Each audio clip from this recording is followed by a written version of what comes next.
میرا نام مبشر لقمان ہے اور کئی مہینوں کی صعوبتوں اور مشکلوں کے بعد بہت سے ساتھیوں کی شہادت، درجنوں کی گرفتاریاں اور پتہ نہیں کتنوں کے زخمی ہونے کے بعد آج علامہ سعد رضوی کو رہائی مل گئی ہے اور وہ واپس اپنے اہل خانہ کے درمیان آ گئے ہیں۔ یہ ان کا پہلا انٹرویو ہے جو انہوں نے شفقت فرمائی اور ہم لوگوں سے انہوں نے بات کرنا مناسب سمجھا اور یہ دے رہے ہیں۔ اور میں آپ کو بتاؤں کہ ان کی رہائی کے پیچھے پتہ نہیں ایک نہیں دو نہیں لاکھوں لوگوں کی اجتماعی دعائیں ہیں۔ میں لوگوں کو جانتا ہوں جو بھیگی آنکھوں سے اشک بار ہو کے ان کی رہائی کے لیے، ان کی کامیابی کے لیے دعا مانگتے رہے، اور آج اب آپ اگلی آواز سنیں گے علامہ سعد رضوی صاحب کی۔ علامہ صاحب السلام علیکم۔ وعلیکم السلام ورحمۃ اللہ۔ علامہ صاحب بہت مبارک ہو، آپ کا یہ گھڑی بھی گزر گئی، ختم ہو گئی اور اللہ تعالیٰ نے آپ کو سرخ روح کیا۔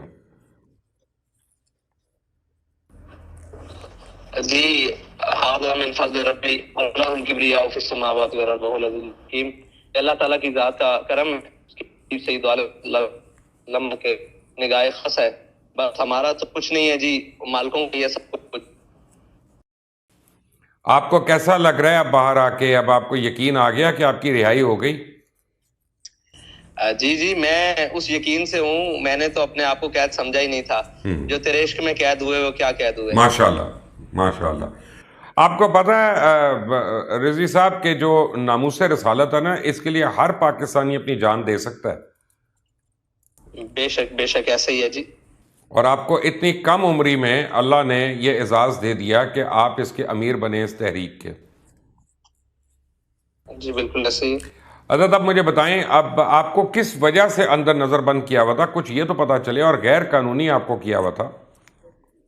جناب یہ تو تمام کورٹس کے فیصلوں کے بعد قانون اور تمام ذمہ داران بھی نہیں جان سکے کہ ہم نے اس شخص کو کیوں بند کیا ہوا ہے، تو یہ تو ان سے پوچھا جائے کہ کیوں بند کیا ہوا ہے۔ جو بند ہے وہ کیا بتائے کہ میں کیوں بند ہوں، اسے صرف اتنا پتا کہ میں بند ہوں۔ علامہ صاحب مجھے خبریں ملتی تھی، میں لوگوں کو دیتا نہیں تھا کیونکہ میں چاہتا تھا کہ جب آپ آ جائیں تو آپ سے تصدیق کے بعد دوں کہ آپ کے اوپر تشدد بھی کیا گیا تاکہ آپ کوئی مطلب کا پولیس کی مرضی کا ویڈیو بیان جاری کر دیں شورا کے لیے۔ کیا ایسا ہوا تھا؟ دیکھیں جی، اس راہ میں سب کچھ ہوتا ہے لیکن آخر انجام کو دیکھا جاتا ہے۔ جو کچھ ہوا وہ ایک راہ تھی اور اس راہ میں سب کچھ قبول ہے، وہ گرفتاری ہو، تشدد ہو، میرے پر اس سے زیادہ تشدد کیا ہو سکتا ہے کہ میرے کارکنوں کا خون بہایا گیا اور میرے کارکنوں کو زخمی کیا گیا، ان کی ٹانگیں توڑ گئی۔ میں تو اس تشدد سے باہر نہیں نکل سکتا، ذاتی حیثیت میں تو کوئی حیثیت ہی نہیں رکھتی نا۔ لیکن مجھے جیل سامنے یہ دکھ رہا ہو اور آپ کو معلوم ہو رہا ہو کہ آپ کے کارکنوں کا خون بہا جا رہا ہے، اور وہ لوگ جو بے قصور ہیں، جو صرف ایک اپنے احتجاج کے لیے نکلے ہیں اور تمام دنیا احتجاج کرتی ہے، ان کو گولیاں یا ان کو بلیٹ یا ان کو شیل فائر کیے جائے، تو میرے اوپر اس سے بڑا تشدد کیا ہو سکتا ہے؟ علامہ صاحب لیکن مجھے یہ بھی پتا چلا ہے کہ جیل میں آپ کے اوپر اتنا تشدد ہوا کہ آپ کے گردوں سے بلیڈنگ شروع ہو گئی تھی۔ سر جانے دیں یہ باتیں، چھوڑیں، ہم اس طرف چلتے ہیں جو آگے نئی راہ کھولے۔ یہ تو گزر گیا ماضی تھا اور بڑا حسین ماضی تھا۔ نہیں، لیکن آپ کے کارکنوں کو پتا ہونا چاہیے کہ آپ نے کتنی صعوبتیں اور تکلیف اٹھائی اور برداشت کی۔ دیکھیں جب میرے علم میں اور میرے کارکنوں نے کر کے دکھایا ہے کہ انہوں نے اتنی قربانیاں دی، تو ان کو پتا ہوگا کہ ہم جس کے اوپر ہم نے بھروسہ کیا ہے وہ ٹھیک ہی چل رہا ہے۔ اب مجھے بتائیں آگے کا لائے عمل کیا ہے؟ 4 شیڈیول ختم ہو گیا آپ کے لیے، کل عدم کا لفظ ختم ہو گیا، سیاسی جماعت تسلیم ہو گیا، تو اب کیا لائے عمل ہے؟ جی لائے عمل وہی ہے جس کو ہم لے کر چلتے ہیں، وہ ناموس رسالت اور ختم نبوت کے اوپر کام ہے، اور اس ملک میں ہر ظالم کے پنجے سے مظلوم کو چھڑوانا ہے، اور ہر غریب اور مسکین اور جو ذہنی طور پر مفلوج کر دیا ہے ان ظالموں نے، ان کے چہروں پر مسکراہٹ لانا، یہی ہمارا آگے کا لائے عمل ہے، ان کو خوش رکھنا، ان کو خوش کرنا۔ اچھا، جب آپ کے ساتھ میٹنگز کرتے تھے یہ جیل کے اندر یا سیف ہاؤس کے اندر، تو کیا کیا مطالبات کرتی تھی حکومت والے آپ سے؟ دیکھیں جی، میرے ساتھ میٹنگ جو بھی ہوئی وہ ایک آفیشیل میٹنگ تھی، علماء کرام لے کر آئے، اور باقی جو ہماری جماعت کے معاملات کے اندر میٹنگز تھی وہ ہمارے ذمہ داران کے ساتھ کرتے تھے، شورا کے ساتھ، سارے جو باہر لوگ تھے۔ میرے ساتھ جو میٹنگ ہوئی وہ علماء کرام آئے، اور شاید وہ سب لوگوں کو دکھایا بھی گیا کہ وہ میٹنگ ہوئی۔ باقی یہ باتیں کرتے تھے کہ آپ اسٹیپ ڈاؤن لے لیں، اس پیچھے ہٹ جائیں، یہ وہ. تو ہر ایک کا اپنا ایک موقف ہوتا ہے، وہ اپنے طریقے سے بات کرتے تھے، ہم اپنے طریقے سے بات کرتے تھے. ایسی کیا وجہ ہوئی کہ 2 دفعہ آپ لوگوں سے تحریری معاہدہ کرنے کے باوجود حکومت جو ہے وہ پھر گئی؟ اچھا، حکومت کا مسائل یہ ہیں کہ ان کو شاید اپنی ہی بات کے اوپر یہ یقین نہیں ہے، اور وہ اس کے اوپر کبھی نہیں ہو سکے کہ وہ ہمارا وجود نہیں مانتے تھے کہ ان کا سیاسی کوئی وجود ہے یا یہ ہمارے شہری ہیں. وہ بس یہ کہتے تھے کہ چند لوگ ہیں، ان کو ہم تر بتر کر لیں گے اور شیل فائر کریں گے اور گولیاں میں یہ جان تو دے سکتے ہیں. وہ جو مشن. جی جی. اچھا، تو یہ بیچ میں آپ کی بات کٹ گئی تھی کیونکہ انٹرنیٹ کا کنیکشن ویک ہے. آپ کارکنوں کی بات کر رہے تھے جو جان کا نذرانہ دے سکتے ہیں، ان کے متعلق بات کر رہے تھے آپ. جی جی جی. میں نے کہا کہ ان کو علامہ خادم حسین رضوی نے وہ عشق کے جام پہ لائے ہیں جو نشہ نہیں اتر سکتا، اور انہوں نے نشہ گولیوں سے اتارنے کی کوشش کی، بلٹ سے، فائر سے، وہ نشہ نہیں اترا. تو ان کو اس بات پہ یقین، اس بات پر لانے تک اتنے معاہدے ہوئے اور اتنا وقت لگا.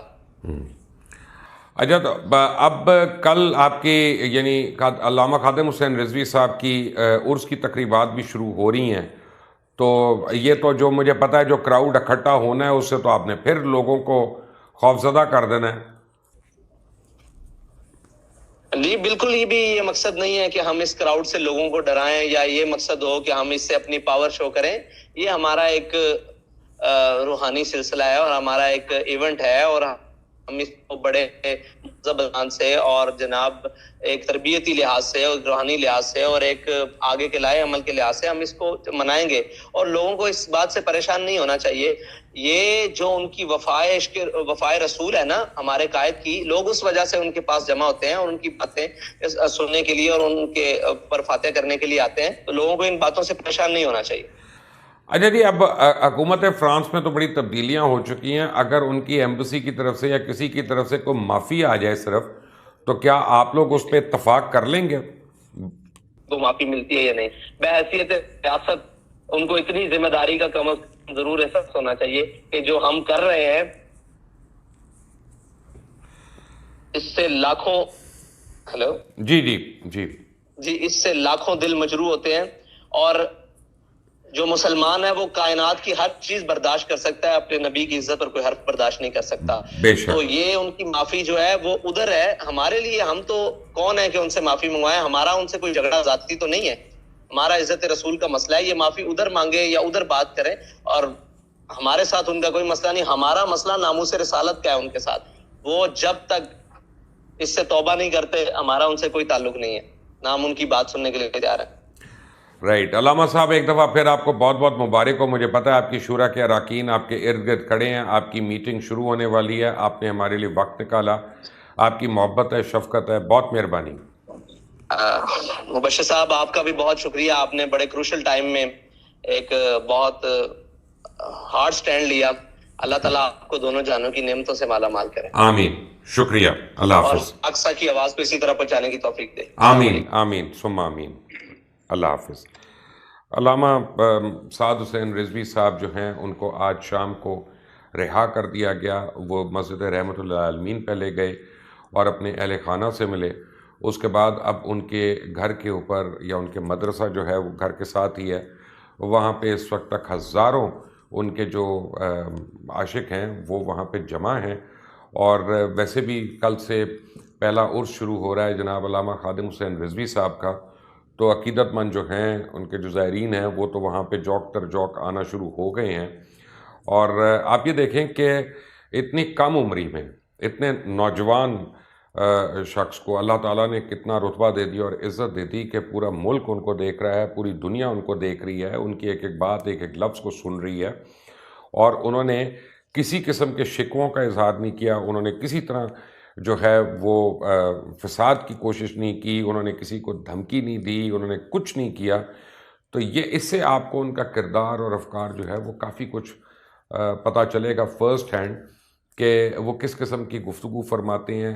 اور ان کے الفاظ کا چناؤ دیکھیں، انہوں نے مرہم ڈالنے کی کوشش کی ہے.